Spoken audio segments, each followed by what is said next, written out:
Deus. Estou só, não vou tirar a máscara. Na triagem da Casa de Recuperação Cristo Liberto. Aproveitar para trazer uma palavra, o segundo episódio, fruto do Espírito e a obra da carne. Amém? É um assunto onde nós cristãos devemos entender e compreender as atuações dentro daquilo que Deus quer operar, tá? No nosso homem interior, o que nós devemos fazer com o nosso corpo e o que nós também devemos fazer com a nossa própria alma. Tá? Eu vou pegar um versículo que eu acho muito interessante, que está lá em 1 Coríntios capítulo 6, versículo 13, parte B. Vai dizer assim: porém, o corpo não é para impureza, mas para o Senhor, e o Senhor para o corpo.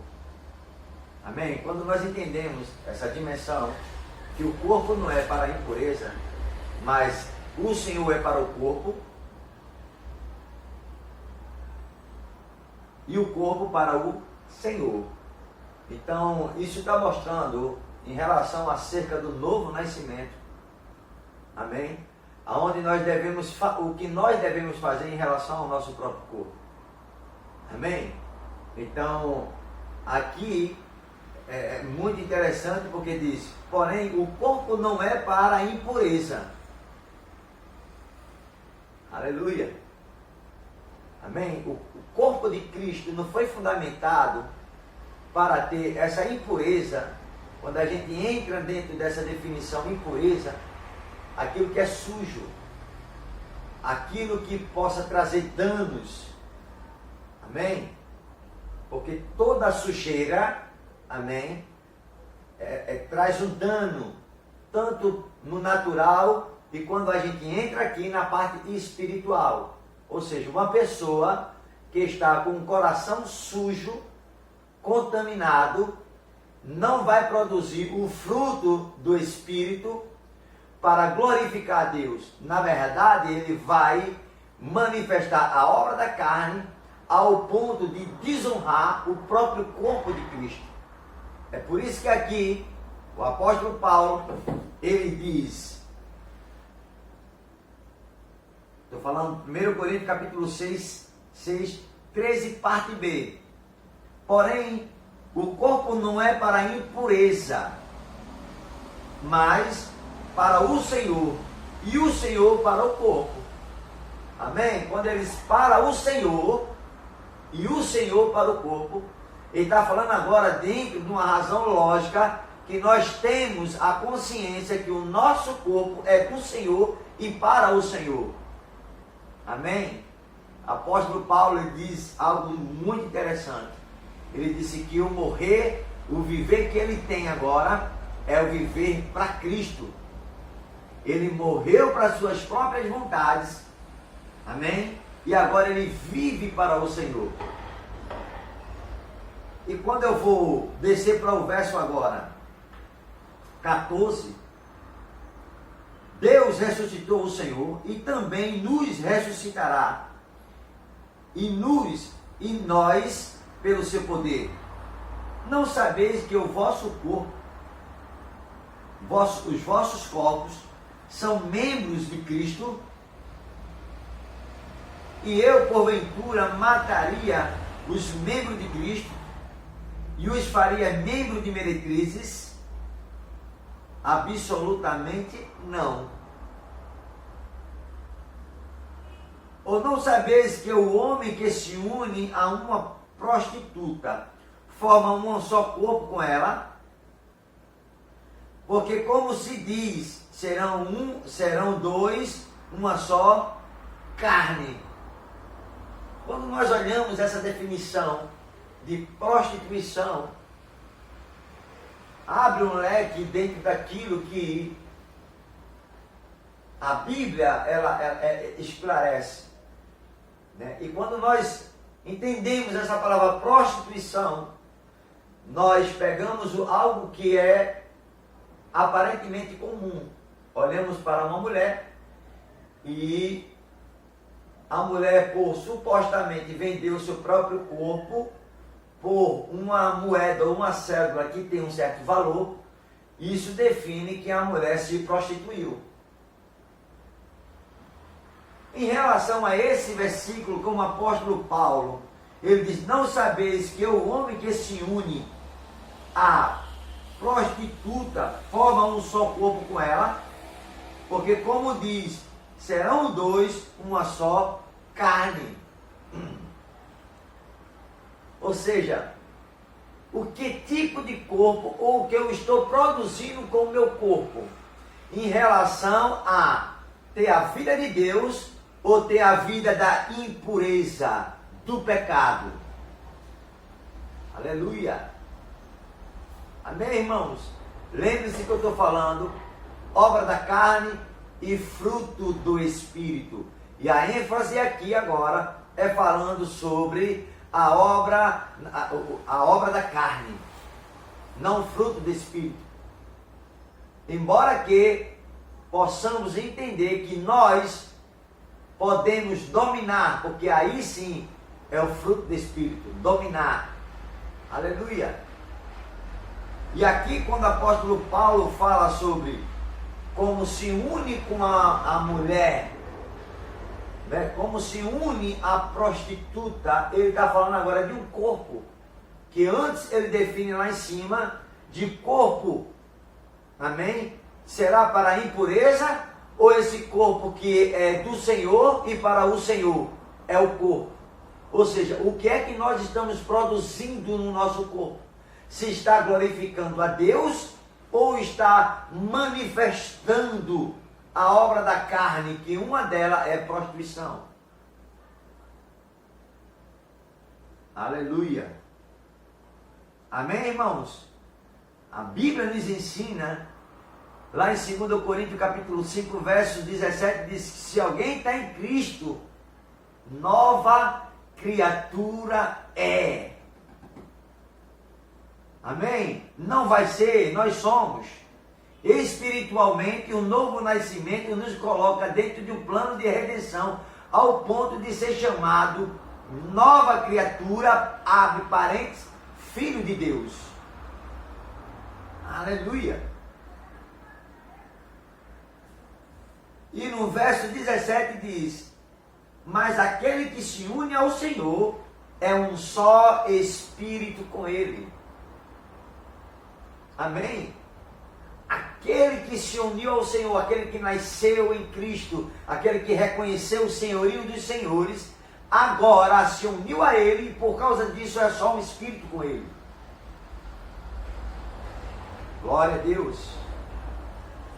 São vídeos ou ministrações que em alguns lugares nós não vemos e ouvimos muitas pessoas glorificando, aleluia, glória a Deus, porque é uma ministração que trata literalmente com o caráter do crente.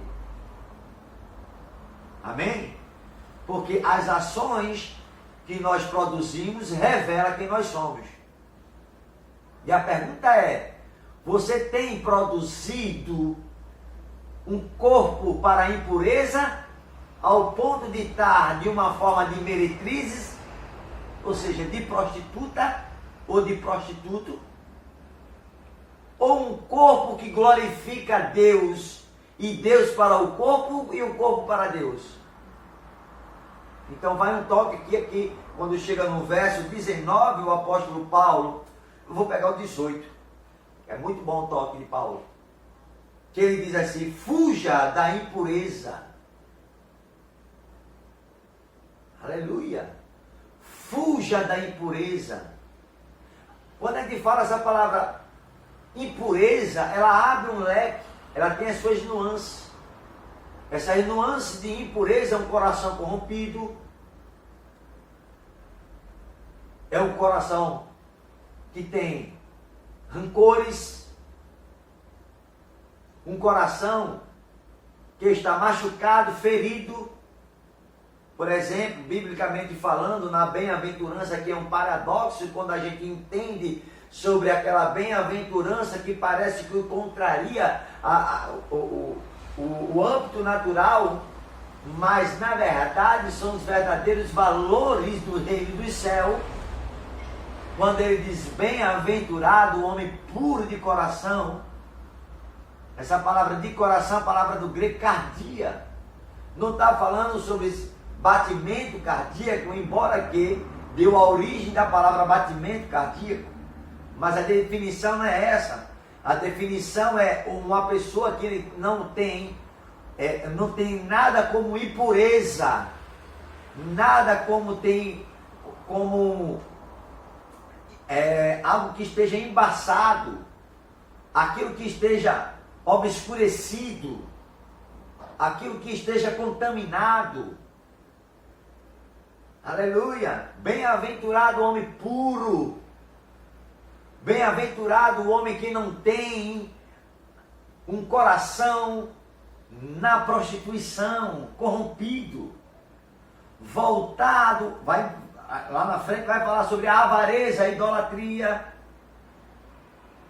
o apego desacerbado ao dinheiro, a forma que se adora não mais a Deus, mas aquilo que Deus possa supostamente lhe dar. Isso é um coração corrompido, um coração de impureza. E a advertência que Paulo traz aos Coríntios diz: foge da impureza. Qualquer outro pecado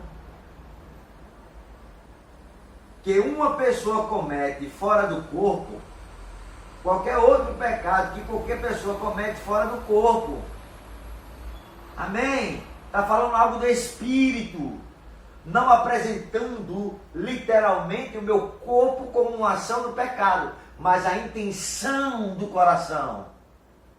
Essa é a definição clara. Aleluia! Qualquer outro pecado que uma pessoa comete fora do corpo. Aí vai dizer, mas aquele que pratica imoralidade, ou seja, consumou o ato da imoralidade, que quer dizer, tá? O pecado da imoralidade que está relacionado à prostituição, peca contra o seu próprio corpo. Lembre-se aqui que ele sempre faz analogia de um corpo espiritual e de um corpo natural. Que eu posso, pelo Espírito, onde está a impureza do meu coração, denunciando a prostituição ou a impureza que está por dentro do homem, que vai externar, manifestar em uma prática. Aleluia! Não tem glória a Deus, eu sei disso. Aleluia! Não tem glória a Deus, não tem aleluia, mas é uma palavra que traz conserto, ajuste, aprumo.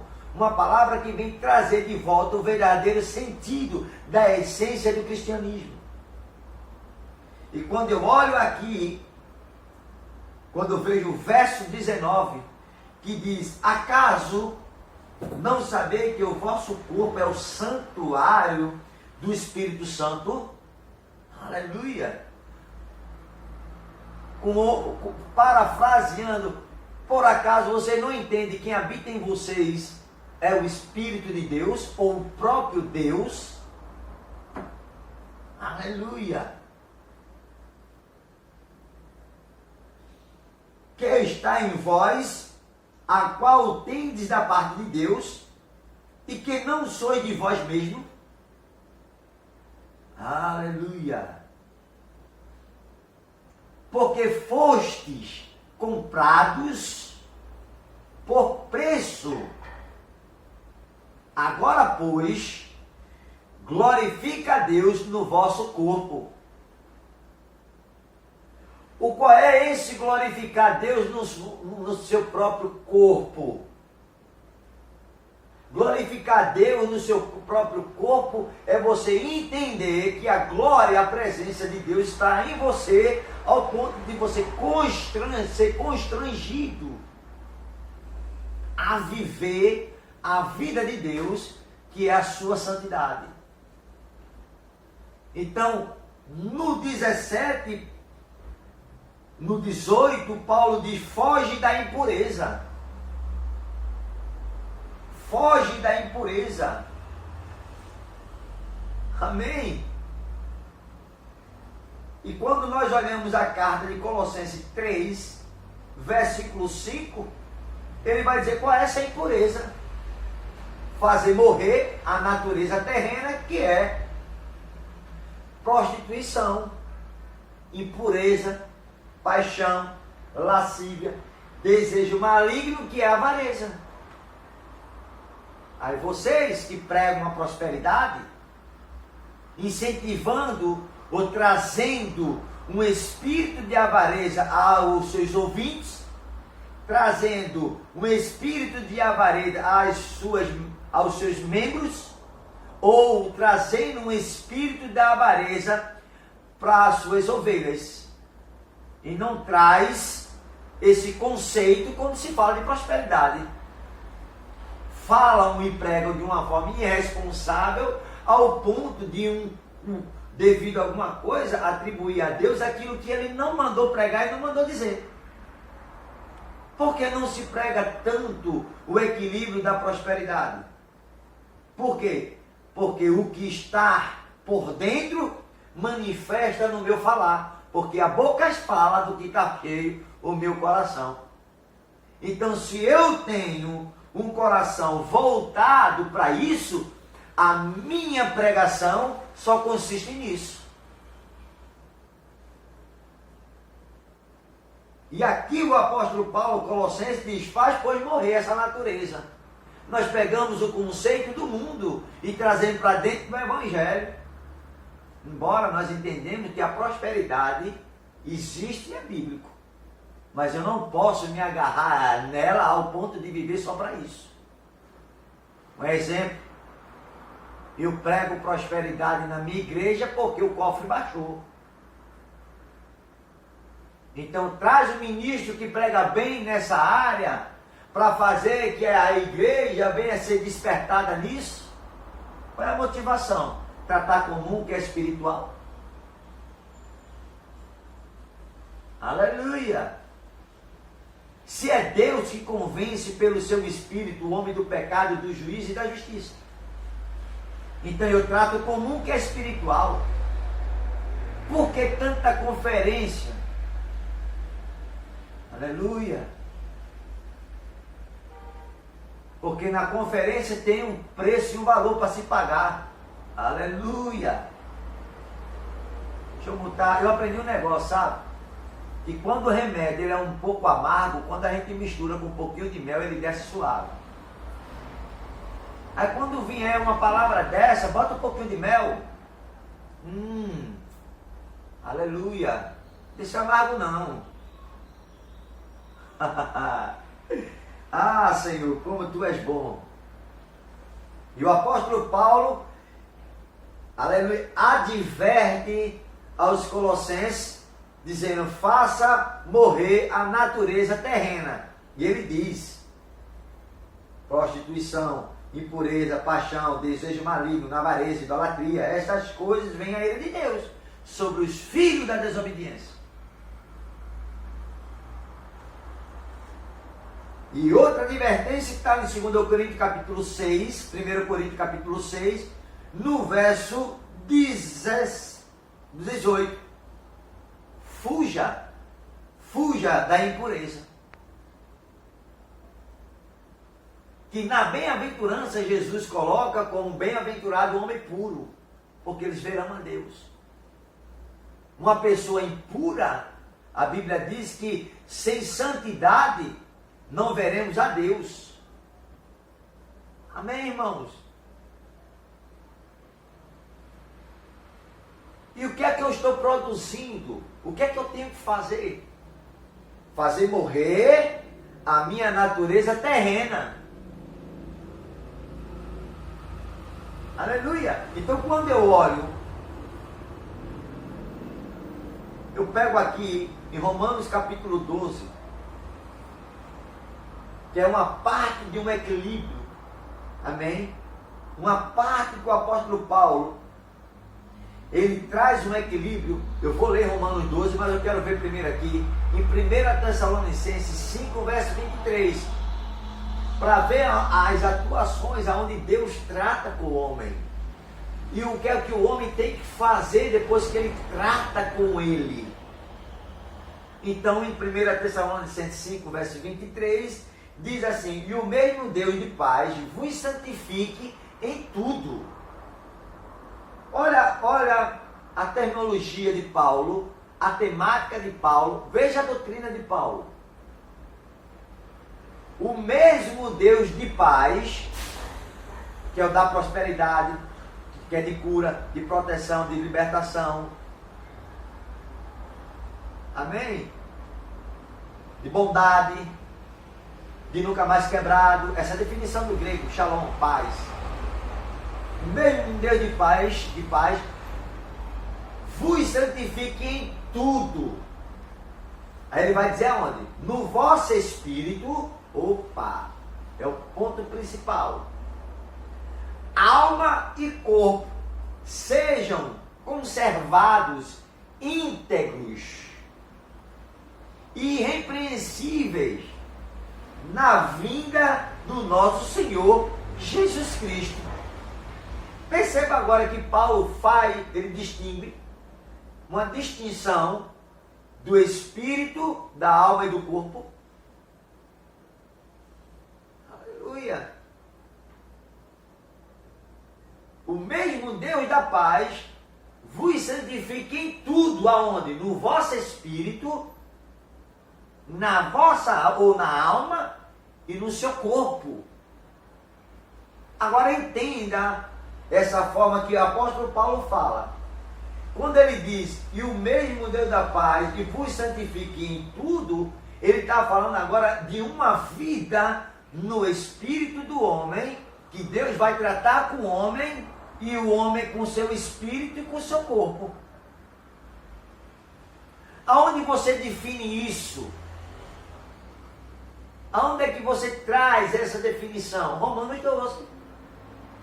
Romanos 12, verso 1, ele diz: rogo-vos, pois, irmãos, pela misericórdia de Deus, que apresentei o vosso corpo por sacrifício vivo, santo e agradável a Deus, que é o vosso culto racional. E não vos conformeis com esse século, mas transformai-vos pela renovação da vossa mente. Perceba que ele falou corpo, perceba que ele falou agora mente. E quando vem mais um pouco embaixo, no verso 2, na verdade, na parte B do capítulo, do verso 2, ele diz: para que eu experimentei qual seja a boa, agradável e perfeita vontade de Deus. Quando Paulo traz essa ênfase dizendo, rogo-vos, pois, irmãos, é muito interessante essa temática de Paulo, quando ele dá ênfase, rogo-vos, pois, irmãos. Amém? Não é uma palavra literalmente falando sobre o irmão, ou sobre os irmãos. Ele está falando agora dentro dessa temática, dentro da forma teológica, amém? Porque Paulo é teólogo do Espírito, ele não está dando ênfase literalmente ao irmão. Ele está dando ênfase porque existem palavras que elas são, a explicação, ela não é literal, porque existe por época, tá? Palavras que não se poderia se falar porque não ia ter esse entendimento. Ou seja, a própria palavra, ela auto se revela, ela progressivamente, devido a dispensações, ela vem se detalhando através do Espírito Santo. Um exemplo, se você for ver lá em 1 Samuel, quando Saul estava perturbado, chamava-se Davi, Davi tocava a harpa e o espírito imundo da parte de Deus se retirava de Saul. Mas será que diz com que o espírito imundo vem da parte de Deus? Não, porque a linguagem para aquele tempo era aquela. Aleluia. Exemplo, quando nós olhamos a forma que Deus cria o homem, em Gênesis capítulo 1, verso 26, ali não fala tematicamente, falando sobre espírito, alma e corpo. Ali fala que Deus criou o homem, falando, segundo não a espécie do que ele vinha falando, mas muda no sentido em relação ao homem. Façamos o homem a nossa imagem conforme a nossa semelhança. Somente isso, e quando você pula para o capítulo 2 de Gênesis, e verso 7, ele diz que Deus pega o homem do pó, forma o homem do pó e sopra o seu espírito. Então, tematicamente, ali não vai distinguir o homem, um ser espiritual que tem uma alma e habita no corpo. Tematicamente, em Tessalonicenses 5, verso 23, pela dispensação, pelo Espírito, Paulo traz, destrinchando acerca do homem e a sua pluralidade, da forma como se Deus tivesse criado um ser espiritual que tem uma alma que ficasse no corpo. Então, essa palavra de Romanos, pela temática, e quando ele diz, rogo-vos, pois, irmãos, ele não está falando literalmente sobre o irmão, mas sobre o espírito que domina o homem. Por isso que ele traz a definição dizendo, rogo-vos, pois, irmãos, pela misericórdia de Deus, que apresenteis o vosso corpo. É Deus que apresenta ou é o homem? Deus, através de Paulo, está ministrando o espírito do homem, para que o homem apresente, não Deus, o homem apresente. Como aqui a carta diz, e o vosso Deus de Pai vos santifique tudo, o vosso corpo, espírito e alma, conservando íntegro e irrepreensível, é uma figura de linguagem em relação a que Deus vai ministrar o homem. E o homem vai apresentar o seu corpo santo por um sacrifício vivo, com o seu culto racional. E mais na frente ele diz, e não vos conformeis com esse século, mas transformai-vos pela renovação da vossa mente. E quando nós olhamos essa renovação da vossa mente, é porque o Espírito de Deus vai ministrar o meu e teu espírito, para que eu possa subjugar o meu corpo, renovando a minha mente, e por causa disso, então, eu vou experimentar a boa e perfeita e agradável vontade de Deus. Essa é a ideia literal.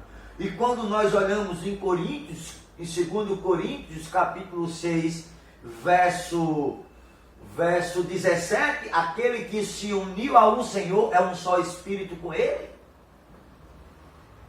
Aí, a teologia de Paulo se completa em relação do Antigo Testamento para o Novo. Por quê? Em Hebreus 10, verso 1, diz que era a sombra do que viria. E a Bíblia, ela auto se revela porque ela é progressivamente, ela vem pela dispensação sendo revelada.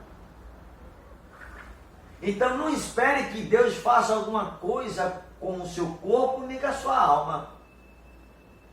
Porém sim, Deus vai tratar no nosso espírito, para que nós possamos fazer do nosso corpo, da nossa alma, como íntegro e irrepreensíveis para a vinda do nosso Senhor Jesus. Aleluia! Mas parece que fica tão difícil de entender o Evangelho quando eu não tenho a vida de Deus em operação no meu espírito. Aquele que se uniu ao Senhor se torna um só espírito com Ele.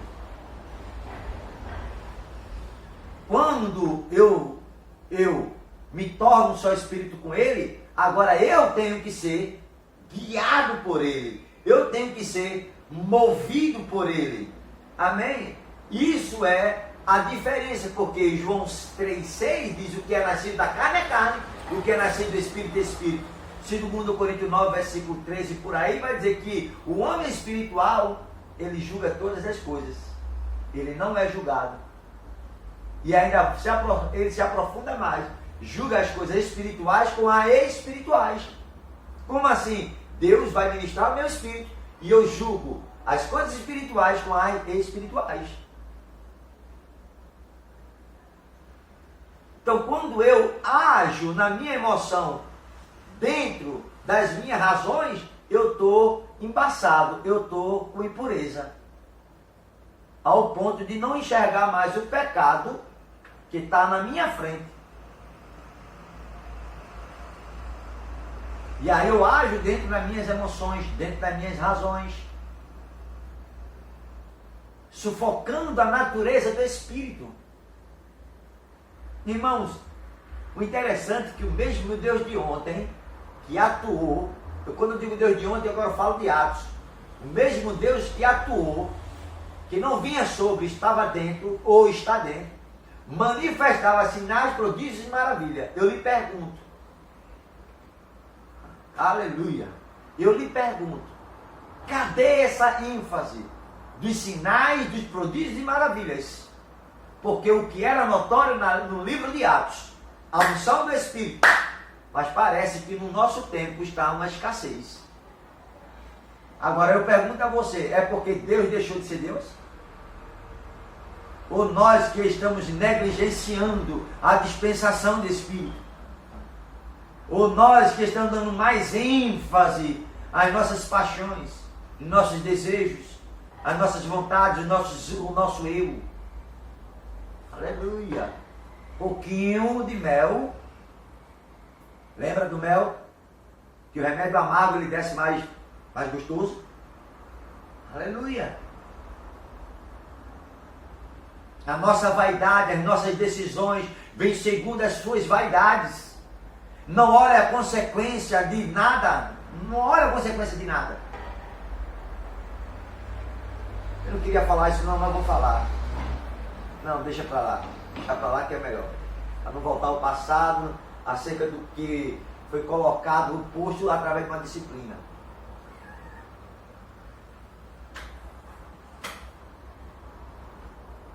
Aleluia! Não fazer vídeo, ler 3 livros, resumir o livro e ainda fazer prova para livro. E não pregar em nenhum lugar por enquanto que o cara está itinerante. Se expondo. E outra. Aleluia. Sem a pessoa sem ter culpa no cartório. Aplicando isso, você tem um respaldo bíblico. Então, infelizmente, estão sufocando a voz profética. Porque essa é uma palavra profética, uma exortação a andar em santidade, não ser movido pelos sentimentos, não deixar a carne sobressair, mas se de fato e de verdade, irmãos, nós somos conduzidos pelo Espírito,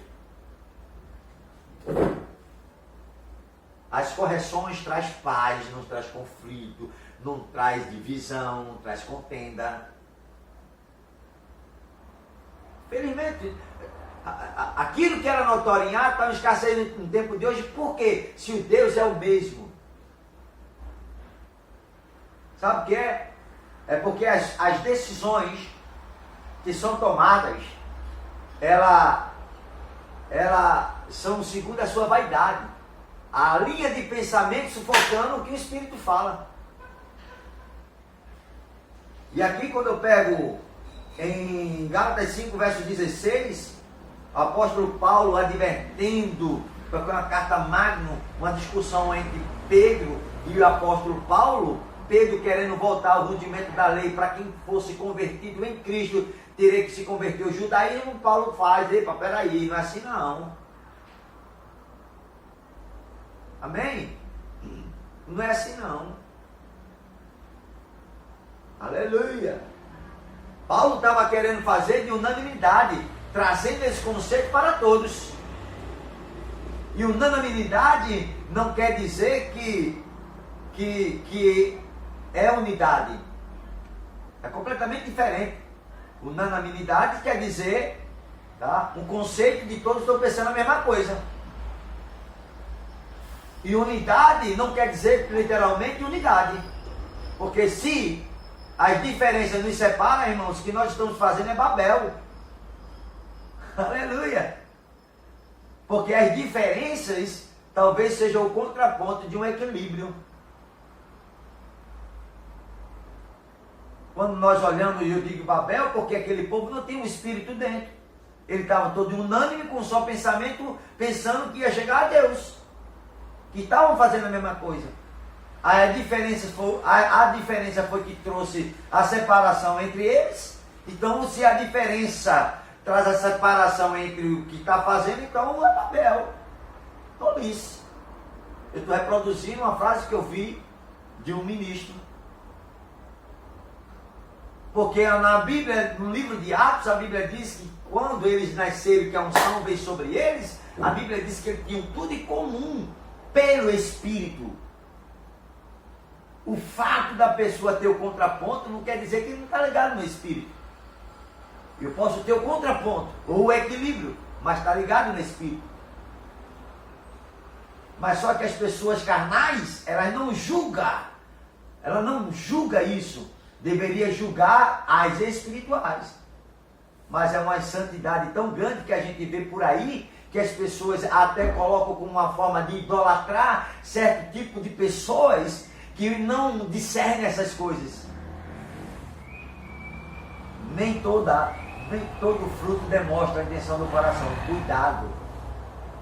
Provai o Espírito. A Bíblia diz isso. Amém?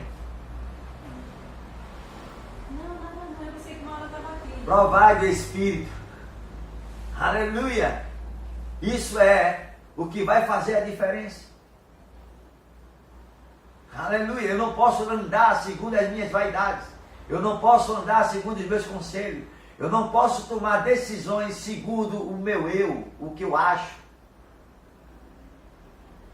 As decisões têm que ser tomadas pelo Espírito. Aí, em Gálatas 5,16, o apóstolo Paulo advertindo a Timóteo, a Pedro, digo-vos, pois, andai no Espírito e jamais satisfarei a concupiscência da carne.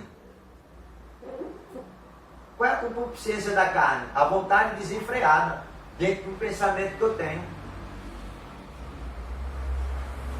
Cuidado. Nem tudo que nós estamos fazendo aparentemente está agradando a Deus.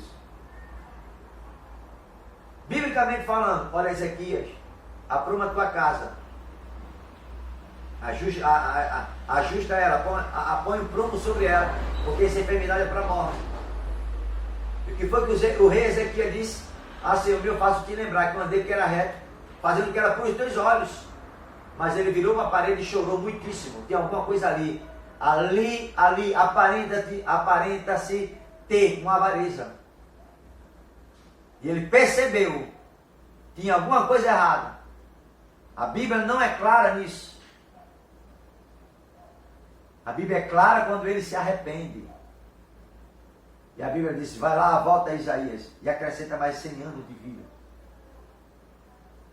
O que significa? Nem tudo que eu penso que está certo, que eu estou fazendo correto, está agradando a Deus. Amém?